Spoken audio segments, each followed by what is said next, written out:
Atenção! Vai começar agora uma teleaula de ensaios de materiais do curso profissionalizante. Este módulo tem um total de 25 aulas. Hoje, você vai assistir a teleaula número 11. Bons estudos!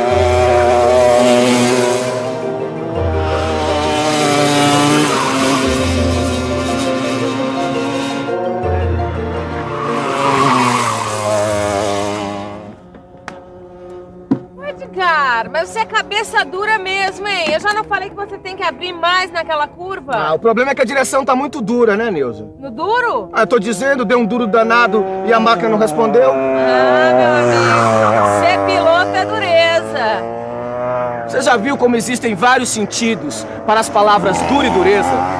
E dependendo do caso, elas têm um significado diferente. Nem mesmo no mundo da indústria existe um só sentido para elas. Basta olhar para o kart e ver o quanto isso é verdade. Para o pessoal da metalurgia que fez o nosso chassi, dureza tem a ver com a resistência à deformação plástica permanente. Já o pessoal da mecânica, que dá uma força aqui no motor, entende dureza como sendo a resistência à penetração de um material duro no outro. Para o projetista do kart, dureza é uma base de medida. E por aí vai. Seja qual for a área de utilização, dureza é sempre uma propriedade que se aplica na comparação de materiais. E isso é muito importante para o dia a dia da indústria. Por isso, na teleaula de hoje, você vai conhecer um dos métodos de ensaio de dureza mais usados. É o ensaio de dureza Brinell. Agora não saia daí, que a nossa teleaula está só começando.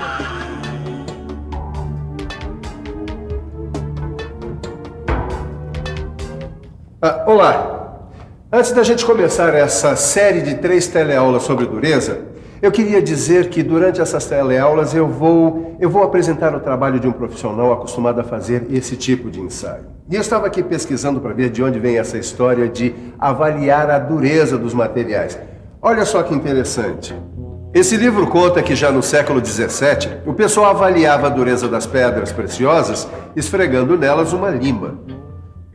Mas nem só de pedra preciosa vive o profissional da indústria. Por isso, no século seguinte, apareceu um jeito de determinar a dureza do aço.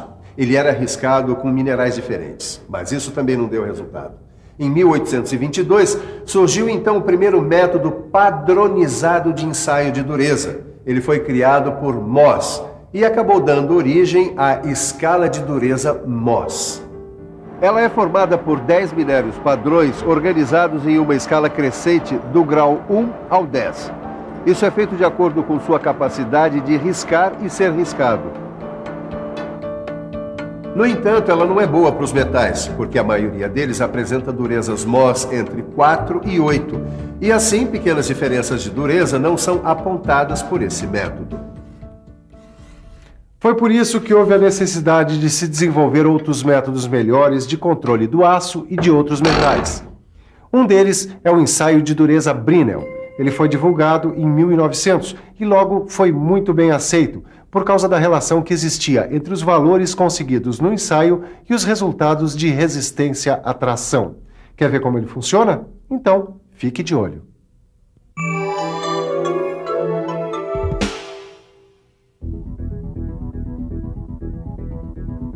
Veja que no ensaio de dureza Brinell, uma pequena esfera de aço de diâmetro D maiúsculo é comprimida por uma carga F contra uma superfície plana polida e limpa de um certo metal durante um determinado tempo T. Assim, a esfera produz uma calota esférica de diâmetro D minúsculo e profundidade P. A dureza Brinell em inglês quer dizer Hardness Brinell, que se representa pelas iniciais HB. Em linguagem matemática, a dureza Brinell expressa dessa forma a relação entre a carga aplicada e a área da calota esférica impressa no material ensaiado. Como a área da calota é conseguida multiplicando o número π pelo diâmetro da esfera e pela profundidade da calota, a igualdade fica assim. Como é muito difícil medir a profundidade da calota, é mais fácil trabalhar com o seu diâmetro nessa outra fórmula, que representa a dureza Brinell. Nossa, Edgar, mas os técnicos têm que fazer todos esses cálculos para descobrir o valor da dureza dos metais? Não, Nilza. Eles têm tabelas que substituem todos esses cálculos. Olha aqui, ó, como é simples. O técnico que fez um ensaio do material da nova roda disse que o diâmetro de impressão foi de 3,55. Então, dá para saber que esse novo metal tem dureza 293. E que valor é esse aqui, Edgar? É que o Brinell sugeriu que esse ensaio fosse realizado com carga de 3.000 kg-força e com uma esfera de 10 milímetros de diâmetro, feito de aço temperado. Mas nem sempre no ensaio de dureza Brinell é preciso aplicar 3.000 kg-força. É possível usar cargas menores e usar esferas de diâmetros diferentes se nós respeitarmos as condições de ensaio. A carga vai ser determinada de um jeito que o diâmetro de impressão da calota tem de ficar entre 1/4 e a metade do diâmetro da esfera do penetrador. Agora, para isso você tem que manter constante a relação entre a carga e o diâmetro ao quadrado da esfera do penetrador. Isso é igual a uma constante chamada de fator de carga. No seu livro você encontra um quadro com os principais fatores de carga utilizados, suas respectivas faixas de dureza e indicações. Já o diâmetro da esfera vai depender da espessura do corpo de prova. A espessura mínima é indicada em normas técnicas de método de ensaio. No nosso caso, a norma brasileira estabelece que a espessura mínima do material ensaiado deve ser 17 vezes a profundidade da calota. Assim você tem a relação entre o corpo de prova e o diâmetro da esfera. Os diâmetros de esfera mais usados aparecem aqui, nessa tabela. Ela traz os valores de carga mais usados, sempre de acordo com o fator de carga escolhido. Repare como ela facilita a vida de quem trabalha com esse tipo de ensaio. Hoje mesmo eu recebi um lote de chapas de aço carbono como essa aqui. Só que antes de começar a fazer as peças para o meu cliente, eu vou encomendar um ensaio de dureza, para saber se está tudo de acordo com o desenho.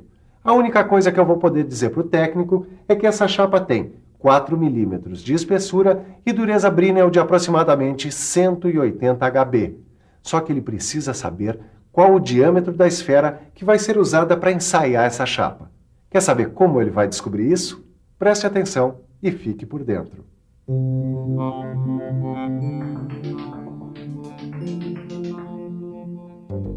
Para determinar o diâmetro da esfera, utilizamos as informações dos dois quadros que estão no seu livro de estudos. O técnico vai isolar o P da fórmula de dureza Brinell e montar a seguinte equação para a esfera de 10 milímetros. Desenvolvendo a equação, vai descobrir que a profundidade de impressão para a esfera de 10 milímetros é de 53 centésimos de milímetro. Agora, como a espessura do material ensaiado deve ser pelo menos 17 vezes maior do que a profundidade da calota, o técnico vai descobrir que a chapa tem de ter pelo menos 9 milímetros e 1 centésimo de milímetro. Ou seja, chapas de 4 milímetros não podem ser ensaiadas com a esfera de 10 milímetros. Puxa, Edgar, mas não é tão simples assim fazer o ensaio de dureza, não. Mas esse ensaio não é você que vai fazer, né? O ensaio de dureza é usado pelas indústrias. Ah, é? De que jeito? Bom, para fazer o controle no processo de fabricação de peças que nós utilizamos no nosso kart, por exemplo. Bom, você quer ver como esses ensaios são realizados? Então preste atenção.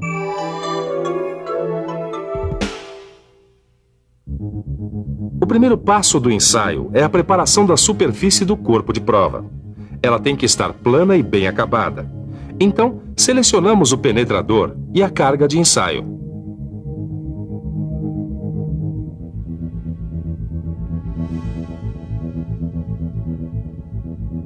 Aproximamos o corpo de prova da esfera e aplicamos a carga.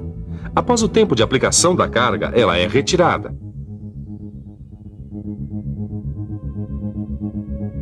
Fazemos então a leitura do diâmetro da impressão e calculamos o valor de dureza. Com o ensaio de dureza, a fábrica pode controlar o processo de fabricação dessa roda. Aí, a gente fica sabendo que dá para colocar essas novas rodas que vai dar tudo certo. Poxa, Edgar, esse ensaio Brinell é uma mão na roda. Só que existem vantagens e limitações no ensaio Brinell. O Brinell é muito usado para verificar a dureza de metais não ferrosos, ferro fundido, aço, produtos siderúrgicos e peças não temperadas. O Brinell é o único ensaio que admite ensaiar metais como esse que não tem estrutura interna uniforme. Além do mais, ele é super fácil de ser operado.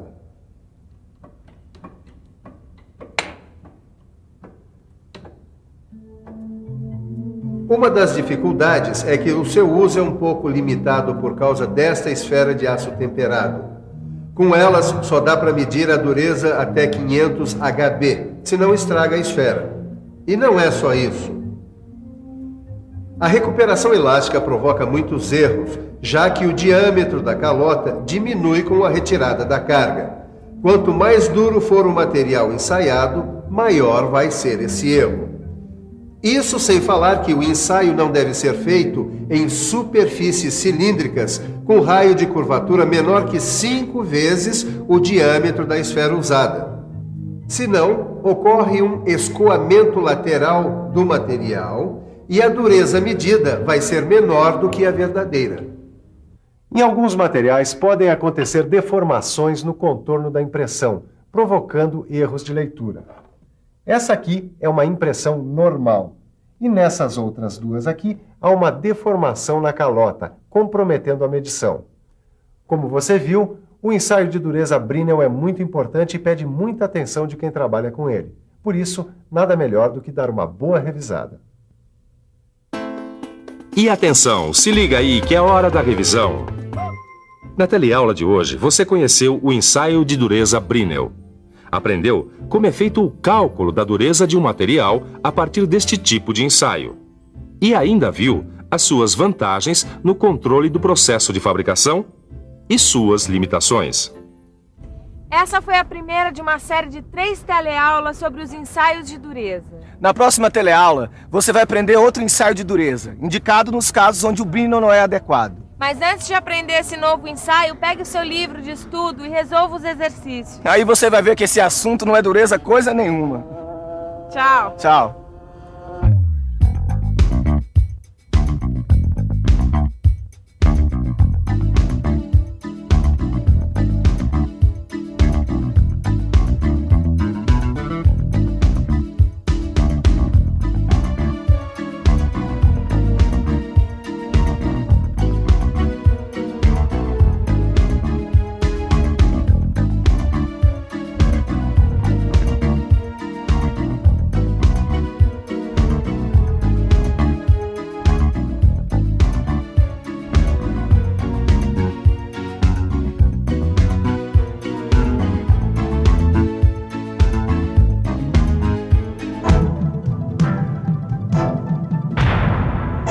Telecurso 2000, um programa de educação do Sistema Fiesp e da Fundação Roberto Marinho.